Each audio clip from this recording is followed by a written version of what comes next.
Let's talk gender reassignment surgery and more so the feelings leading up to it, the depression, everything that has to do with just getting ready for surgery. So I've been on this journey of gender, um, been on hormones 4.5 years now. Came out 10 or 11 years ago in 2015, 2 years after I graduated. I've known in some capacity for 18 or 19 years. I have been dealing with the worst depression and the worst dysphoria I think I have ever felt. And I am in the last couple months of actually being able to see the next year being able to be what I consider to be a complete woman. To me, this is it for me.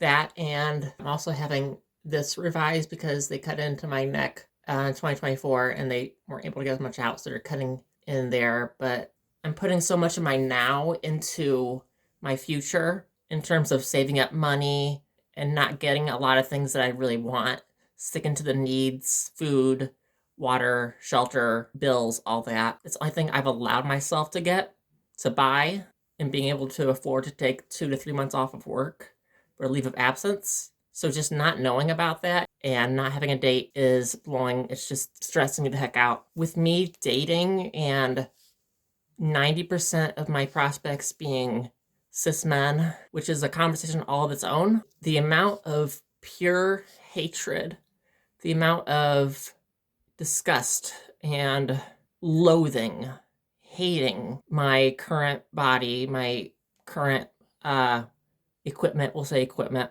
just being with someone, not having that ability to be fully loved or be fully cherished. The amount of physical pain, mental anguish that I feel at night when it's just me in my bed, home alone. And even though I'm talking to all these people and they're keeping me busy, feeling that I'm not enough, that I feel like my body is just disgusting. I feel like there are parts of it that just they feel unnecessary. They don't even feel like they're mine at this point. And the part that kills me is that I'm Klinefelter's XXY, so I have an extra chromosome, and I never got the full male puberty. I never had the ability to have kids. I never had to think about that when, they're like, oh, well, you'll become infertile. Well, I've been infertile. Having that closeness, not having that satisfaction, using my current equipment, it's never felt right. When I was in my early 20s, so it was just like 2015 to 2017, I showered with underwear on. My dysphoria was that bad. To be such hatred of your body, to not have any control over what's coming, put your entire happiness and your entire future and how your body is going to be sculpted and artistically created with your surgeons, to have everything in their hold. They hold the future of my happiness, my body, my mental health. Everything is relying on this surgery.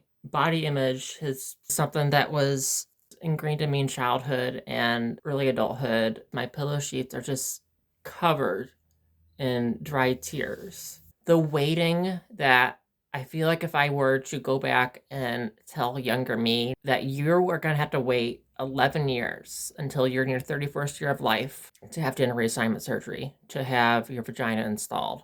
My younger self would be so angry at myself or angry at herself.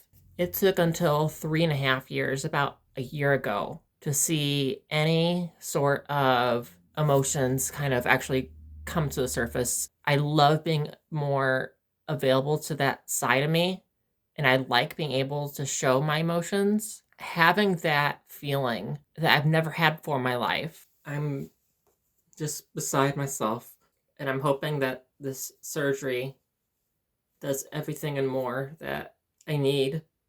I mean, I didn't see this coming. I didn't foresee this. This wasn't something anyone ever told me about. I look back to, my feelings from, 2, 3, 4 years ago. Those feelings compared to what I'm feeling now are night and day difference. So my only hope is this wasn't a mistake posting, that this reaches many someones, I didn't want to get into character.